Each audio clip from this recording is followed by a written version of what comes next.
kembali pada pertemuan kali ini pada Sosiologi kelas 11. Kita bicara tentang konflik kekerasan dan perdamaian.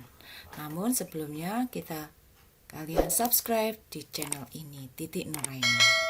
Oke, apa toh di dalam konflik kekerasan dan perdamaian? Ada 3 hal, yaitu pengaruh diferensiasi stratifikasi sosial, konflik kekerasan dan perdamaian, dan yang ketiga adalah pemetaan konflik. Di sini kita akan membahas satu persatu dari subbab tersebut. Pengaruh diferensiasi dan stratifikasi sosial. Diferensiasi maupun stratifikasi dapat memunculkan harmonisasi maupun disharmonisasi. Namun, ada kalanya terjadi disharmonisasi.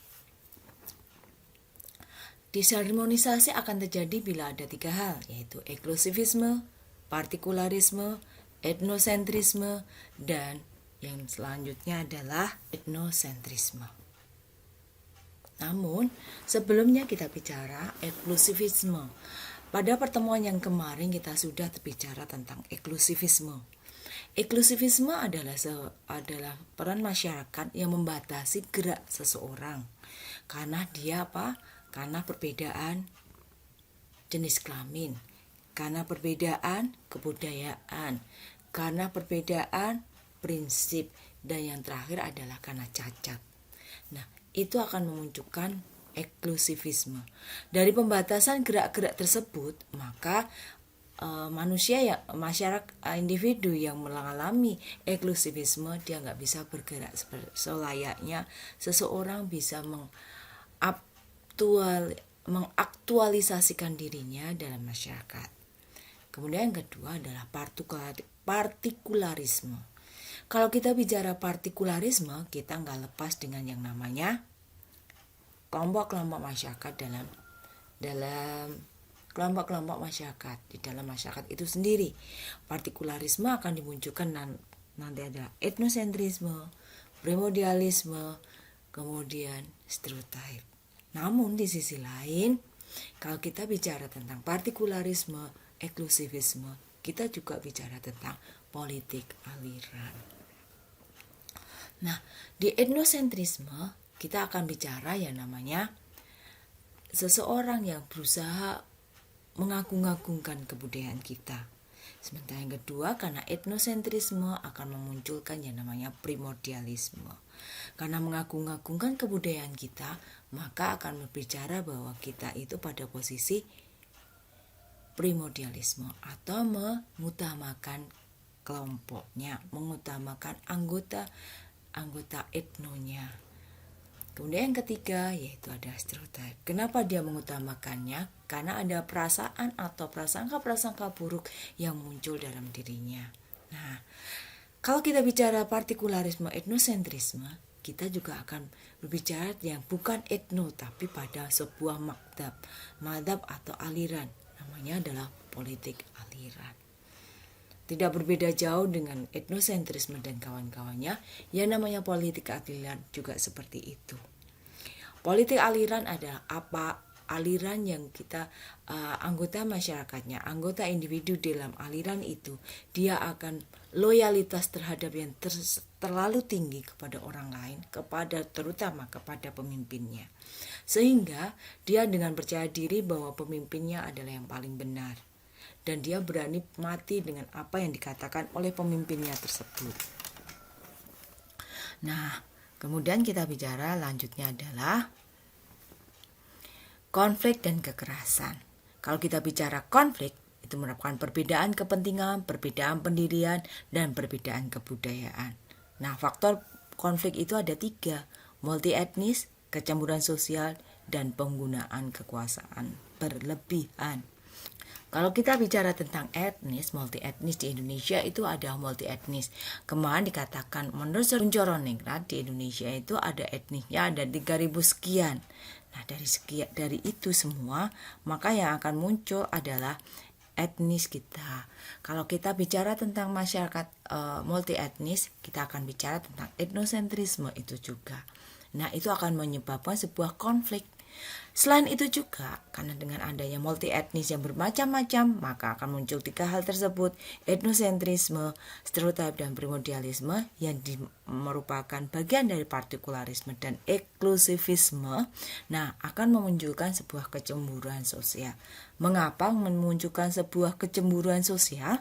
Karena ada yang namanya eksklusivisme, yaitu ada pembatasan gerak seseorang dalam masyarakat. Dari kecemburuan sosial, multi etnis memunculkan sebuah kekuasaan yang berlebihan. Kemudian selanjutnya adalah macam konflik. Macam konflik ada 4, yaitu pertama, destruktif, yang memunculkan perbedaan ideologi, kepentingan, kebudayaan, namun juga memunculkan sebuah pengrusakan sebuah benda. Dan yang lanjutnya adalah konflik fungsional. Konflik fungsional itu adalah konflik yang terjadi karena melihat konflik berpengaruh pada fungsi dari suatu lembaga. Selain kedua hal itu, ada konflik realistis. Konflik realistik adalah konflik yang terjadi karena kekecewaan individu.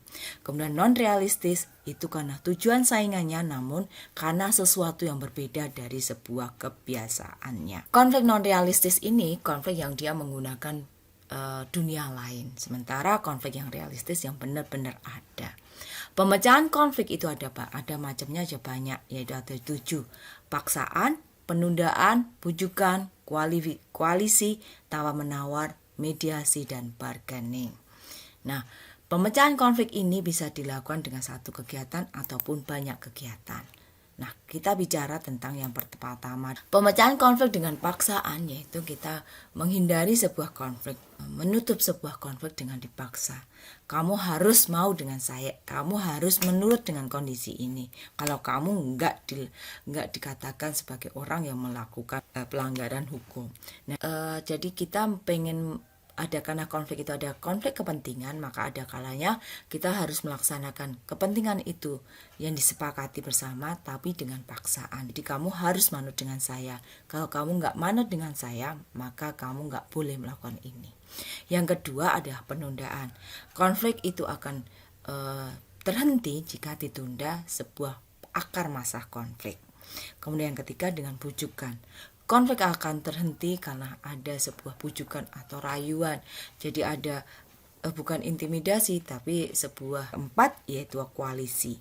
Jadi ada sebuah penghentian sebuah konflik itu karena kita melihat bahwa itu ada koalisi, sehingga kita ada ketakutan tertentu sehingga kita berhenti untuk berkonflik atau koalisi dengan kelompok kita. Kelima adalah tawar-menawar. Jadi sebuah konflik itu akan terhenti jika ada saling tawar-menawar atas keputusannya, atau win-win solution, itu namanya tawar-menawar. Kemudian yang lanjutnya adalah mediasi, menggunakan pihak ketiga sehingga konflik itu akan terjadi sebuah penutupan sebuah konflik.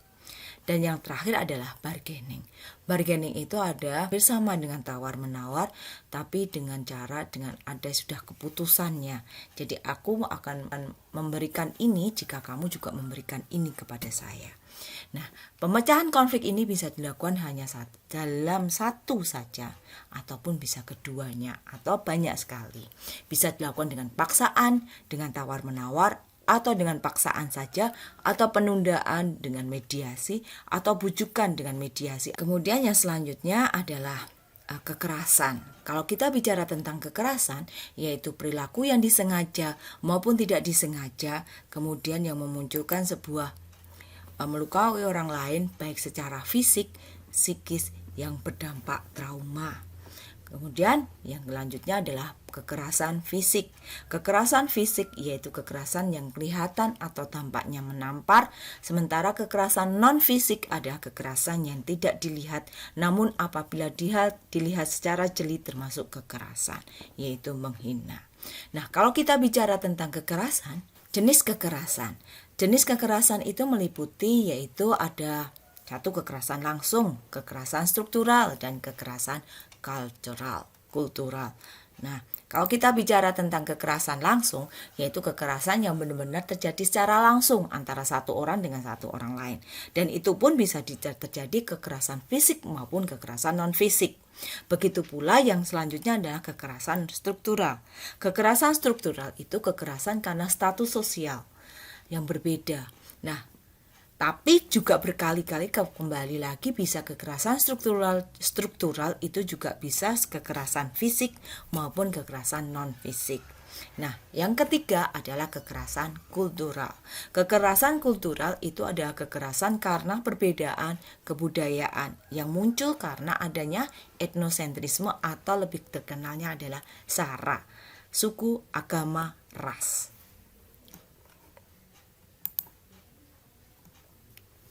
Nah, kemudian lanjutnya adalah setelah kita bicara tentang jenis kekerasan, kita akan bicara tentang yang namanya kekerasan ruang publik. Kekerasan ruang publik itu meliputi yaitu kekerasan bullying, kabar burung, persekusi. Nah, kita akan bicara tentang masing-masing satu-satu. Nah, kalau kita bicara tentang yang namanya bullying itu kita terjadi dimanapun, di sekolah, di masyarakat, dan menjadi teman dekat juga bisa bullying. Bullying itu adalah kekerasan secara non fisik. Jadi kekerasan secara bisa fisik dan bisa non fisik. Bullying itu adalah dicaci maki ataupun secara psikis maupun secara fisik. Bullying itu biasanya terjadi karena kalau kita bicara tentang bullying berarti kita terjadi pada ada atasan, ada yang tertekan dan ada yang menekan. Nah, kemudian yang kedua adalah kabar burung atau hoak. Kekerasan ruang publik yang kabar burung atau hoak ini sangat terjadi dimanapun. Banyak sekali yang terjadi saat ini. Apalagi dengan adanya pandemi ini, kabar burung di mana-mana. Nah, kabar burung yang seperti ini adalah kekerasan juga. Nah, yang selanjutnya adalah persekusi atau menjelek-jelekan orang lain karena SARA. Nah, karena SARA ini persekusi itu dia berusaha untuk menjatuhkan orang lain dengan cara psikis maupun fisik. Tapi yang lebih ditonjolkan adalah unsur suku, agama, dan ras. Kita lihat video ini.